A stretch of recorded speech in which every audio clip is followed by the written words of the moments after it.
Hi, my name is Kayla Drescher, and I'm on the chopping block at visceralchange.org.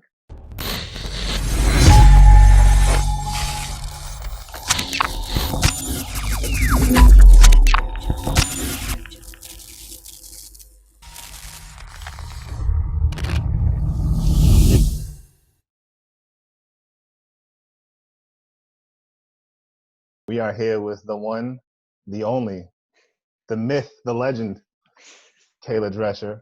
Kayla, I'm how a are you t- doing? I'm fine. I'm a terrible myth and legend, but thank you for that. You are very much our reality. So let's cement that from the very beginning, I guess. Sounds Uh, great. Kayla, you are a magician and founder of Magic and Hills Founder of Magic and Heels, which is I am both the founder and the product, if and the you product, and yeah. and you're also the host of Shazam podcast. Is that Yeah, correct? Shazam correct. specifically. You got Okay, it. lovely.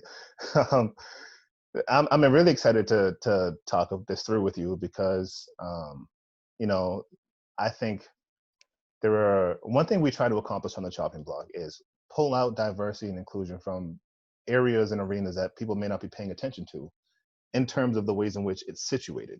So when we think of magic in the world of magic, we may not think right away of diversity and inclusion. And I know you've done a good deal to kind of highlight some of this, and so I want to explore some of that today. But I've seen some of your other interviews, and they're fantastic. Uh, so the one thing I did not want to do was be redundant in my questioning, and therefore I didn't want you to have to feel redundant in your responses. Uh, so I know you began magic at the age of 7, for example. Um, so instead, Kayla, um, take us back instead, not to when you first began magic, but to your earliest memory of magic, and what was it about that moment that really captured you? And tell us what keeps you interested. So yeah, I started. The first magician I remember seeing was when I was 7 years old, and he had cut a piece of rope in half and then put it back together. And at that time, I was already really obsessed with kind of two things: performing and also logic and science and understanding how the world worked. And I was exploring in the mud all the time and just figuring out what the world had to offer. So uh, for me, magic just sort of took both of those parts of my brain and satisfied them equally. So I was able to perform and make people laugh and be entertained, but also understand that there are things most people don't quite get is happening. And magic is allowing me to know this knowledge that most people don't understand and Hmm. explore that more and say, like, how do we defy gravity? How do we defy science and logic and the rules of how the earth works and how everything works, and then make it look like we're defying that, and really we're just using the science to our advantage. So yeah, that's kind of what all clicked in my brain. Now, are there elements of the art, the work that magicians just will not give away regardless? Yeah, there's a lot. I mean, magic is based off of secrets, Hmm. which is probably why most people don't see magicians very much or know too much magic, is because magic is based off of secrets, and a lot of magicians will hold all secrets really close and say, nope, you can't know it ever. But magic is also a mentorship Sure, kind of community. So in order to do magic, you have to learn from people who have done it before. of course. And by the mistakes they've made, by the successes they've had, by reading their books and watching their videos, and then having somebody yell at you for doing something wrong on stage. So Sure. you have to learn from magicians who have come before you. And in order for magicians to share those secrets, you have to either pay a lot of money, Mm. or which I take full advantage of, Okay. or, or show that you really have a dedication to making magic look good. So magicians really want magic to be good and respected, and therefore, if you show that you are willing to participate in that theory and that ideology, then you're in. Of course, that would make sense to me. If I can vouch for you, then I'm willing to invest in you in a certain way. Do you think that do you think that it's more beneficial, or what's the cost benefit? Let's change the question to that. Cost benefit of revealing secrets in magic in terms of keeping an audience entertained. I feel like a piece of that value, which I think about wrestling, pro wrestling as well, is the image that it's real, right? The fact that this is completely real, 100%, everything in that piece. And when you begin to market pro wrestling as a business, that might change somebody's orientation to it. In terms of magic, is there a similar feeling? What's the cost benefit there? Well, so I have a very different perspective on this question than I think a lot of magicians do. Most magicians will say, and I work with a lot of these magicians in teaching classes and things where they say, no, students shouldn't be allowed to know anything. They have to really work for it. And in my head, I go, well, why not show people how hard magic is by teaching them some of that? And therefore, then they have the respect when they see other magicians perform.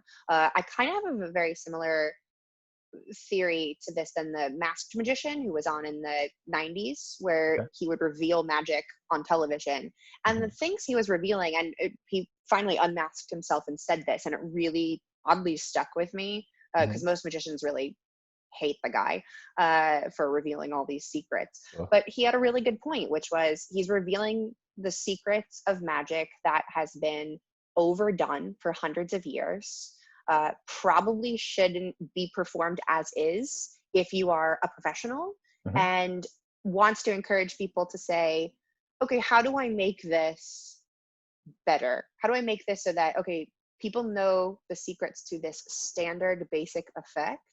How do I make this better and make magic better? And that's really stuck with me, is the idea of if we share a little bit, people respect it more. So that's where I come from when I'm teaching. I'm not going to explain to people how David Copperfield vanished the Statue of Liberty. That stuff can stay within, of course, magic world. Of course. There are stuff that I do that is mine, and I want to hold that near and dear as well. Like sometimes I don't even tell magicians how I do some stuff because I want to keep that. So just depends on what you've done and what you've created. And I've created a couple of things that are specifically mine and no one else does. So I want to keep that. But I think that it's better to share a little bit so that people respect it more. Sure. And I think it also, I know we think about the world of academia and other areas of professionalism, and also as its credibility to the actual work when when it's broadcast in a certain light. And also sometimes the greatest compliment is being able to take somebody's trick or work that has inspired you and expand on it. So that opportunity comes only when it's shared. So let's continue talking a little bit about the journey, Kayla. I talked about wrestling for a quick second. It also reminds me of comic books, right? So magic, to me, right, from my perspective, like pro wrestling, like comic books, is one of these things that tends to have what some might see as an unfair association with childlike interests, right? I have to imagine that there have been moments in your journey where you were met with some challenge based on your interest in magic and magic by itself. How did you manage to stay focused in this world and on your journey to magic, where I'd imagine, again, people have told you to grow out of this particular time and place? Yeah, so I haven't experienced necessarily the idea of I can only do magic as a kid, which I'm very lucky. I think also most people don't understand that you could do magic as a full-time profession. It just doesn't seem like a logical choice. Right. It's also, it's just one of those things that you go, wait, you're a magician? Like you do card tricks for money? I'm confused. So then you have to explain a little bit more, which is great. I haven't been met with that. I've been met more with the idea that a woman can't do magic. And that's been more of a struggle, is that within the magic community, I was told that a lot growing up, not so much anymore, but a lot. And so for me, and I kind of explain this in my podcast, where I call it the brick theory. And this can really relate to a lot of things, which is if you get told you can't do magic because of who you are, or you can't do something because of just who you are, then a layer of brick or 2 or 3 gets laid. And for a while you can hop over that wall. And eventually the wall gets really big, and maybe someone can help you up the wall, or you can jump, or there's a way that you can climb over it. But eventually you just get too tired and you quit. Mm-hmm. And I see that happen with a lot of people, specifically women within magic. And for me, I think there's just something weird about me from a young age where I just always had a sledgehammer in my hand and was just like, oh, layer of brick laid, boom, moving along. And sometimes there were walls that I just didn't want to hop over, so I diverted it down a different path and just ignored that wall. But I think didn't really have a lot of support outside of my magic mentor and my parents. Sure. So it was really very internal, where I was just like, this is what I want, so no one's going to stop me. And I was really lucky to just sort of have that mindset and grow up with parents that supported that and were like, yeah, if you want to do it, do it. Ignore what everybody else is saying. That's huge. Yeah. And that's critical. That support, that foundational piece that not only, you know, validates you in your journey, but lets you know that you can do it. And, you know, if you're in a marginalized identity, as you're sort of asserting, you can do it even with these barriers that may be placed upon you. So let's expand on that just a little bit. I want to read you this February statistic from WNYC, right, New York Public Radio, that I'm very sure you're very familiar with. And it says that the Society of American Magicians is the oldest magic organization in the world. However, only 7.5% of its active membership are women. Or another way of looking at that is 300 of 4,000. Yeah.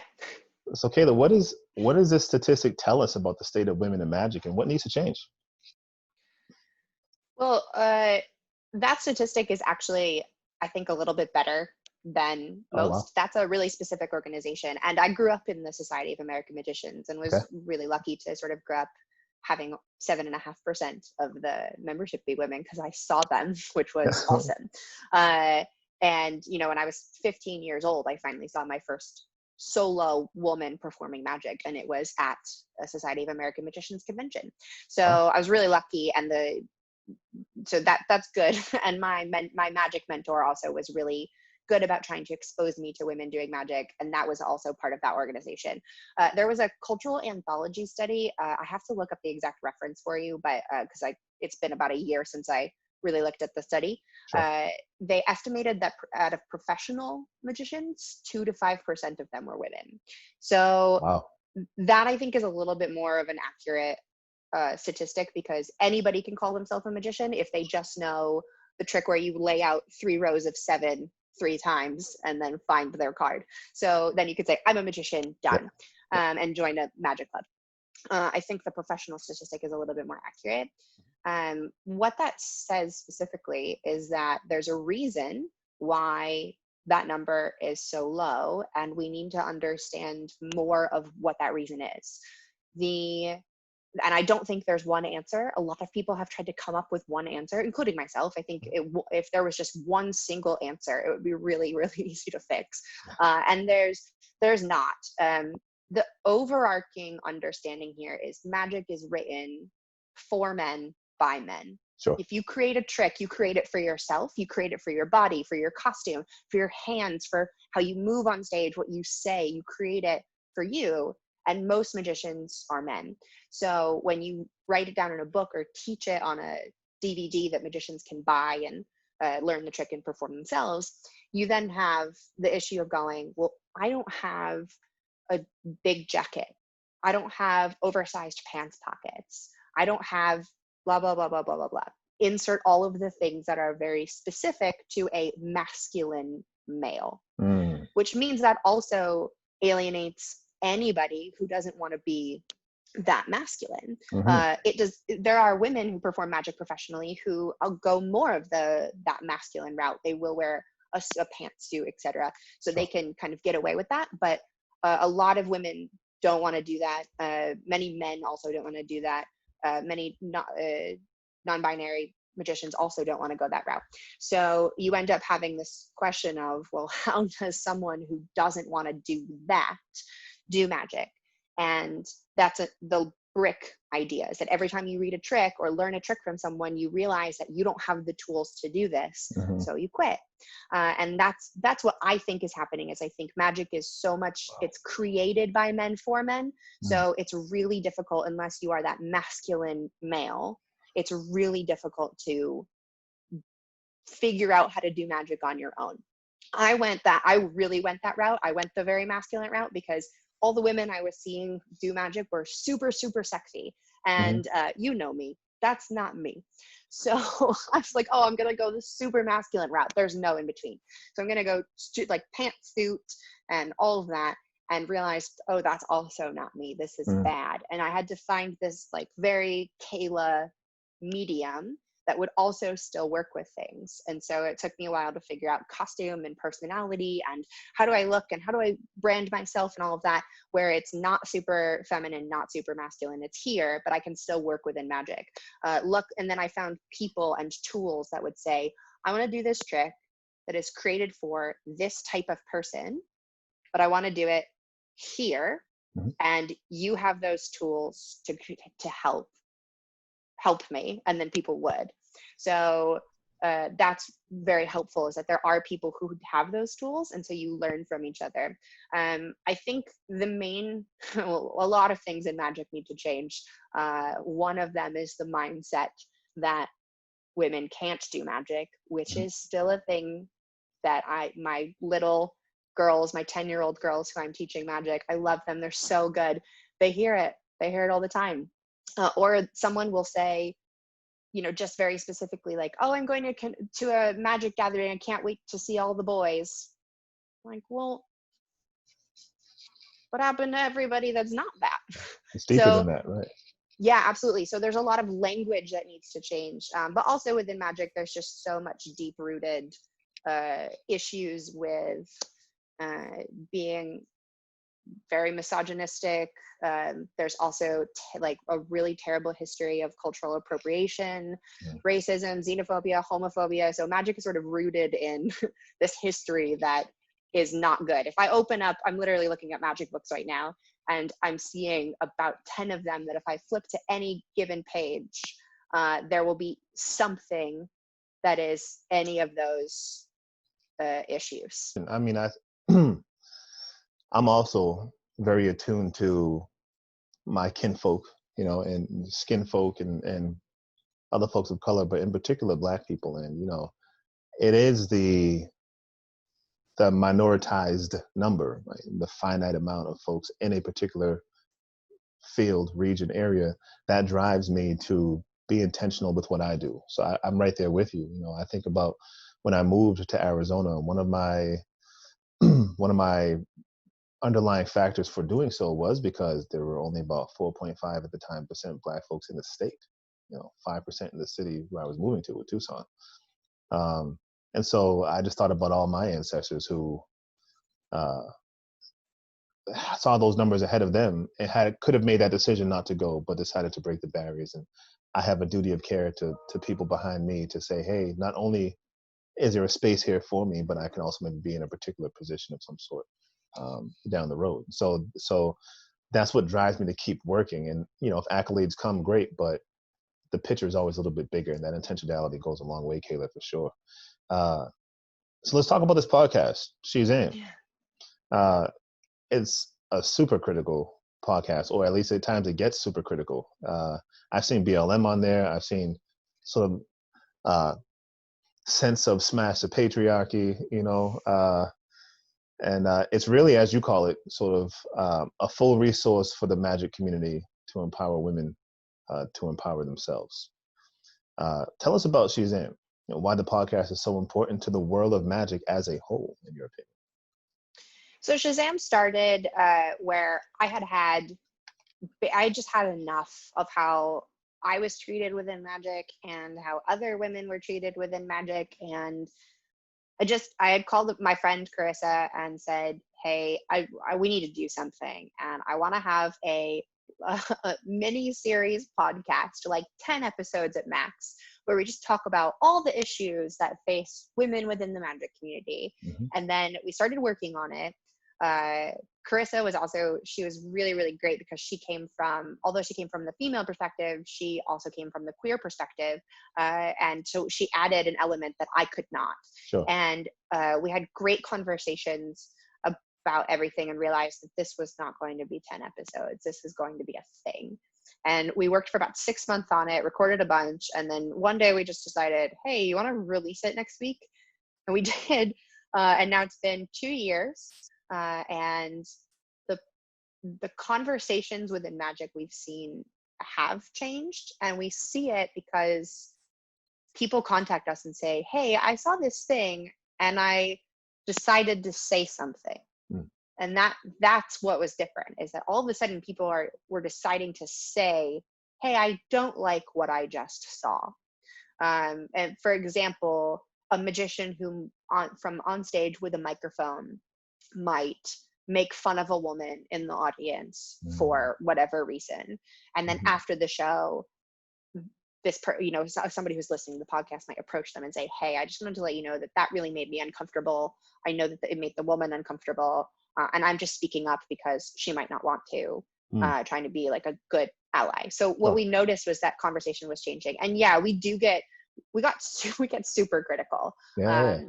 And sometimes I've learned throughout the course of it to maybe not be so critical and to listen more. So that's been something that I've learned and I'm working on, which is good, because throughout it is, like we said in the very first episode, we don't know an iota of the knowledge that is necessary, but somebody needs to start having these conversations. So we've talked the spectrum of props, kind of what we talked about, props and costume, to sexual assault, because that's a really rampant issue within the Magic community, to how do you teach young girls, to what happens if you see something at a convention, and then highlighting women within the Magic community who really haven't been highlighted before but are doing really, really amazing things, or have done really, really amazing things.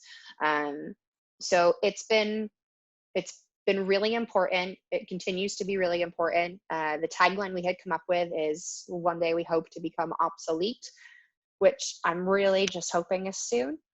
But it's not going to be.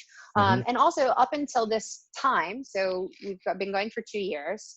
So Carissa isn't a part of the podcast anymore, unfortunately, but moving the podcast forward is, up until now, we've only been able to talk about our perspective as white women. And Carissa had brought in the perspective of being queer. So we had a lot of conversations about that and how that works within the Magic community. But moving forward is, okay, so we talked a lot about women. I'm still looking for women of color who want to share their perspectives.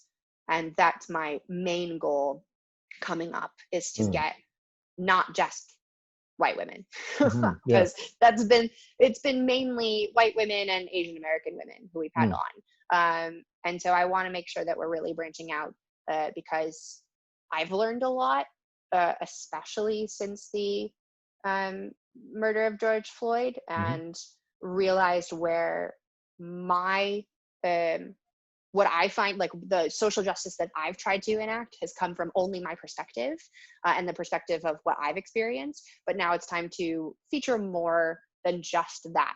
So my goal with the upcoming season and 2 seasons is to really expand that outreach. That's exciting, Kayla. And it is a very powerful podcast that covers some very heavy topics. I actually was going to ask you about some of the prevailing social justice issues, and you touched on some of them, so you're welcome to expand. But the question I want to shift to actually is, is Magic, the world of Magic, is that a space, or the space for critical dialogue around social justice? I have to imagine some people, like, you know what, just like folks say sports isn't the place to have this discussion, I have to imagine Magic might get some of that. Is this the space for this, and how is it received? So you mentioned that we had a Black Lives Matter segment. It was just a couple of minutes because we took the week off in solidarity with the movement, but I wanted to release a statement coming from my perspective because of what I had witnessed within the magic community as protests were happening. And what I witnessed is magicians were either showing their support and allyship or saying, F all of this, all lives matter. Why are we having this discussion within magic? Let's do card tricks. And I was like, well, what about, so specifically, if I just speak on issues of race within magic, is that the first American magician sensation was Black, and it was not Houdini, and nobody talks about him. And that's just riddled within magic history, just this idea of, well, what happened to all of these people? Another example, coming from the gender perspective, is the first 2 magicians on television were women. Nobody talks about them. Nobody knows about them. I had no idea. Yeah. Right, but you shouldn't. But magicians should, and they don't, because they paved the way for all these big television shows. They had TV shows for years, for like 2-3 years, and nobody talks about them. So there's significant issues of cultural appropriation. There was a magician named Chung-Ling Soo, who was actually a white guy who just dressed up as an Asian performer and called himself Chung-Ling Soo. And that was not the only one. There are tricks published, and this is the one that gets me the most, but there are tricks published that we still use today and title them. There's one trick called Chink-a-Chink. That is taught in classes as Chink-a-Chink. And so as soon as I saw that in the curriculum of the class that I teach, I literally went, you're going to look for this trick in your book and it will be called this. And we will not refer to it as that. We will refer to it as this. And I started noticing, so one thing that we're going to do coming up in the podcast is I want to have segments about renaming tricks. There's a shuffle of cards called the Hindu shuffle. Why? I've heard of that, actually, for some reason. Yeah. It's a pretty common shuffle for people who are learning some magic to use. It's like this overhand weird shuffle like this. But magic is just riddled with that stuff. And it's almost like no one's questioned it. Or if they question it, there isn't anybody else around them questioning it. So they stop questioning it. And through, the murder of George Floyd and Breonna Taylor and countless others are terrible. But what I've seen, at least within magic, come out of it is that many more people are willing to share their personal stories, have conversations, and ask how we can be better. And so, yes, there is certainly a group of magicians, a substantial group of magicians saying, this is not the place for this conversation. Go have your social justice somewhere else, and we're just going to focus on magic. But what they don't understand is within their acts, they are alienating half of their audience because they're saying something, insert phobia here. And there are a lot of, there's a really common stock line in magic that they say, what's your name? So it'll be a guy magician and they'll ask the woman, what's her name? And then they'll say, oh, that was my name when I was a little girl. And it's just this very transphobic line that only recently that was brought to my attention. A friend of mine said, hey, do you think this is transphobic? And we reached out to some transgendered friends and they said, yeah, we don't really like that line. Interesting. I was like, oh my goodness. Right. But nobody's talked about this up until now. So what's great is that the podcast started and opened up a really specific conversation, and definitely started changing the community. And then everything is in the last month has totally shifted to where now I feel like with the podcast platform, we can really help push that conversation forward and go, magicians who think that magic isn't a place for this, you're wrong, because magic is meant to be an activity for the people who don't understand being in a social environment. magicians are socially inept people. We don't understand how to talk to other human beings. So, or we get uncomfortable in big crowds, whatever it is. Sure. So magic is a fun thing because we get to tinker on our own, and we get to relate to other people because we're tinkering with other people, and it's fun and it's great. But then you realize that you can only tinker if you are this person. Right. Everybody else has to go tinker over there. And that's so annoying because magic is supposed to be this inclusive thing for people who just love it. So why are we making sure that there are these subsets of magic that aren't allowed on the big stage? So yeah, I think a lot of people are really against having conversations like this, but there's a lot about magic that just is, I like to say that the mindset of most magicians is stuck in 1956. Sure. Just it won't ever get better. But it will, because more and more people are talking.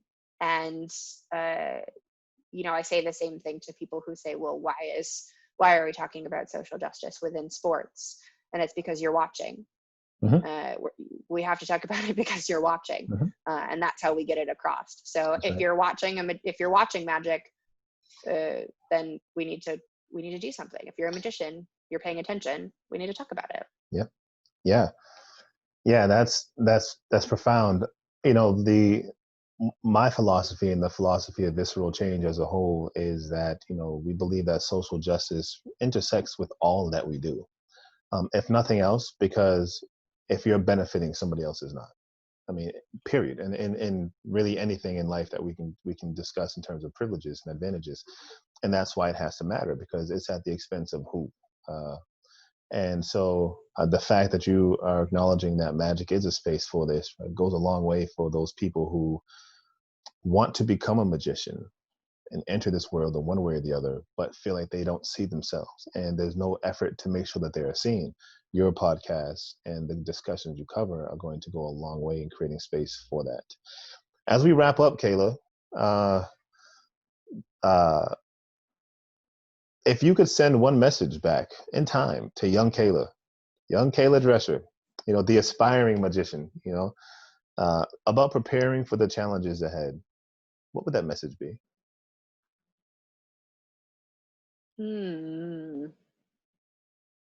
It's tough because I actually don't think anything went wrong.